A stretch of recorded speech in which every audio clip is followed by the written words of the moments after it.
Minimum common sense లేని administration, damn failure of administration. Particular గా తెలంగాణలో అయితే ఇంకా భయంకరంగా ఉంది సిచ్యువేషన్. అక్కడ అపోజిషన్ ఏదో కొన్ని తప్పుడు ప్రచారం చేస్తుంది, ఫేక్ ప్రచారం చేస్తుంది అనేది ప్రభుత్వం చేస్తున్న ఆరోపణ కనబడుతుందిగా. కొన్ని చోట్ల రైతులు రోడ్డు ఎక్కడం నిజంగా ఒప్పుకోండి.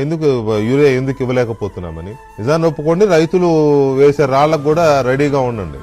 తెలంగాణలో గొప్ప డంబాసారాలు ఉంటాయి. ఏది ప్రతి జిల్లాలో, ప్రతి నియోజకవర్గంలో ఎక్కడ చూసినా, రైతు వేదికల దగ్గర ఎక్కడ చూసినా ఇదే పరిస్థితి. మీరు చూడొచ్చు, పగల కొడుతున్నారు రైతు వేదికల్లో, ఫర్నిచర్లు బాగా కొడుతున్నారు, రైతులు కడుపు మండిపోయి. పైగా తెలంగాణలోనే యూరియా కర్మాగారం ఉంది రామగుండంలో, గ్రేట్ కర్మాగారం. అదేమంటే వాళ్ళు ప్రొడక్షన్ ఆపేశారని రాష్ట్ర ప్రభుత్వం చెప్పింది. మీరు ముందు గడిపిస్తున్నారా? ముందు తెలియదా మన అవసరం ఎంత, ఇది నడుస్తుందా లేదా చూసుకోవాల్సిన బాధ్యత మీ అడ్మినిస్ట్రేషన్ కి లేదా? ఆడేమో ఆగిపోయింది రిపేర్ వచ్చింది వాడు చెప్తాడు, అది రిపేర్ వచ్చింది కాబట్టి యూరియా ఇవ్వలేకపోతుందని మీరు చెప్తారు. సో ఎందుకు రైతులు ఈసారి ఇంతగా రోడ్డు ఎక్కాల్సి వచ్చింది?